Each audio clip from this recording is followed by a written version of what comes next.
Friends, ഞാൻ ഇന്ന് പറയാൻ പോകുന്നത് നമ്മുടെ പി എസ് സിയുടെ പ്രിപ്പറേഷൻ്റെ ഒരു വീഡിയോ ആയിട്ടാണ് വന്നേക്കുന്നത്. അതായത് നമ്മൾ എന്തൊക്കെ പഠിക്കണം, എങ്ങനെ പഠിക്കണം, ഏതൊക്കെ കാര്യങ്ങളിൽ നമ്മൾ ശ്രദ്ധിക്കണം എന്നുള്ളതാണ് ഞാൻ പറഞ്ഞു തരാൻ പോകുന്നത്.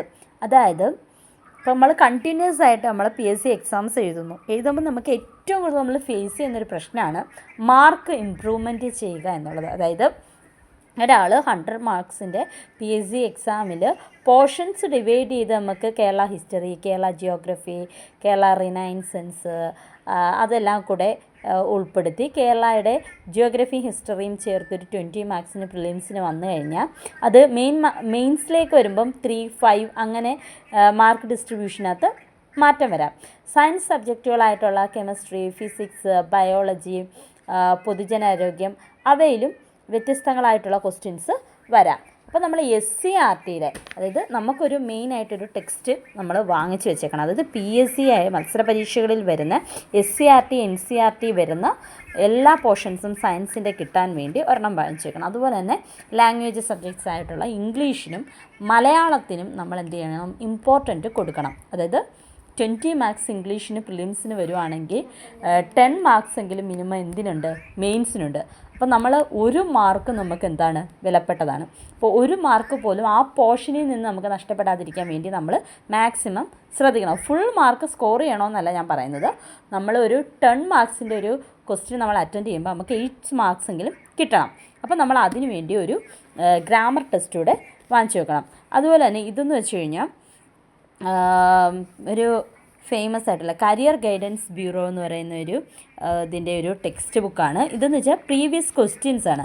പ്രീവിയസ് ക്വസ്റ്റ്യൻസുകൾ എന്ത് ചെയ്യുന്ന മോഡൽ ക്വസ്റ്റ്യൻസുകൾ ആയിട്ടുള്ളത് 2021 അങ്ങനെ പല പല ക്വസ്റ്റ്യൻസ് വരുമ്പോൾ ഇതിനകത്താകുമ്പം എല്ലാം കൂടെ മിക്സായിട്ട് നമുക്ക് ലഭിക്കും. അതായത് എന്താ, ഉത്തരങ്ങളും അതിൻ്റെ അനുബന്ധ വിവരങ്ങളും മോക്ക് ടെസ്റ്റായിട്ട് നമുക്കിങ്ങനെ ചെയ്തു നോക്കാം. അപ്പോൾ നമ്മൾ പഠിച്ചതെല്ലാം ആപ്ലിക്കേഷൻ മെത്തേഡിൽ നമ്മൾ പഠിച്ചത് കറക്റ്റാണോ, നമുക്ക് കറക്റ്റ് ടൈമിങ്ങിൽ എക്സാം നമുക്ക് എഴുതി തീർക്കാൻ പറ്റുന്നുണ്ടോ, നമുക്ക് നെഗറ്റീവ്സ് വരുന്നുണ്ടോ, നമുക്ക് പെട്ടെന്ന് അറ്റൻഡ് ചെയ്യാൻ പറ്റുന്നുണ്ടോ, നമ്മൾ കൂടുതൽ ടൈം ഏത് വിഷയത്തിലാണ് നമ്മൾ ചിലവാക്കുന്നത് എന്നൊക്കെ മനസ്സിലാക്കാൻ എന്താ ഒരു പ്രീവിയസ് മോഡൽ ക്വസ്റ്റ്യൻസ് ഉള്ളത് നമുക്ക് നല്ലതാണ്.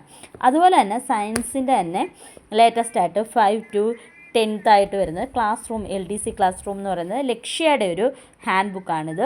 അപ്പോൾ ഈ ടെക്സ്റ്റ് ബുക്കും നമുക്ക് നന്നായിട്ട് പെട്ടെന്ന്, അതായത് നമുക്ക് 5 തൊട്ട് 7 വരെയുള്ള ടെക്സ്റ്റ് ബുക്കുകൾ നമ്മൾ ഡൗൺലോഡ് ചെയ്ത് അതിനകത്തുനിന്ന് നോട്ട് പ്രിപ്പയർ ചെയ്യുന്നതിന് പകരം ഇത്തരത്തിൽ നമുക്ക് പഠിച്ചെടുക്കാൻ വളരെ എളുപ്പമായിരിക്കും. ഇപ്പം ഇത് നമ്മുടെ ക്ലാസ്സിനകത്ത് നമ്മൾ നോട്ട്സായിട്ട് തരുന്നതായിരിക്കും.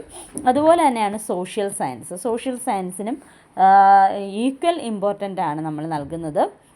അപ്പോൾ ഇത് 5, 7, 8, 9th ക്ലാസ്സുകളിലെ സോഷ്യൽ സയൻസ് ആണ് ഇതിനകത്തുള്ളത്. അതുപോലെ തന്നെ മറ്റൊരു ക്ലാസ് റൂം ടെക്സ്റ്റ് ബുക്കുണ്ട്. അതിനകത്ത് 6 മുതൽ 10 വരെയുള്ള സോഷ്യൽ സയൻസ് SCRT ടെക്സ്റ്റ് ബുക്കിനെ ബന്ധപ്പെടുത്തിയിട്ടുള്ള എല്ലാ നോട്ട്സും നൽകിയിട്ടുണ്ട്. നമ്മളിതെല്ലാം കൂടെ ചേർത്തിട്ട് എന്ത് ചെയ്യണം, നമ്മുടേതായ ഒരു നോട്ട് നമ്മൾ എന്ത് ചെയ്യണം, പ്രിപ്പയർ ചെയ്യണം.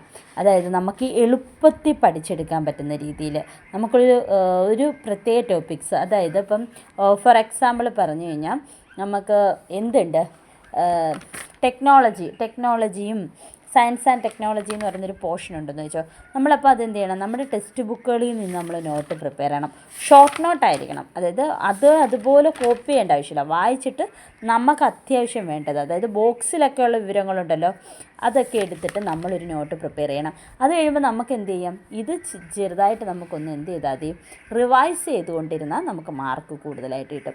നമ്മൾ കോൺസെൻട്രേറ്റ് ചെയ്യുക, ഹാർഡ് വർക്ക് നമുക്ക് വേണം, എന്നാൽ ഒരു സ്മാർട്ട് വർക്ക് കൂടെ വേണം. സ്മാർട്ട് വർക്ക്സിനാണ് ഞാൻ പറയുന്നത് ഈ നോട്ട്സ് ബുക്സ്, ഈ തരം ടെക്സ്റ്റ് ബുക്കുകൾ നമുക്ക് ഒരുപാട് നമ്മളുടെ പ്രിപ്പറേഷൻ ടൈം നമ്മുടെ അബ്സോർബ് ചെയ്യുക, നമുക്ക് പെട്ടെന്ന് ഷോർട്ട് നോട്ടായിട്ട് കിട്ടുകയും ചെയ്യും. ഇമ്പോർട്ടൻ്റ് ആയിട്ടുള്ള പോയിൻറ്റ്സ് ഒന്നും നമ്മൾ സ്കിപ്പ് ചെയ്യാതിരിക്കുക. ഇത്തരത്തിലുള്ള ടെക്സ്റ്റ് ബുക്കുകൾ നമ്മളെ സഹായിക്കുകയും ചെയ്യും.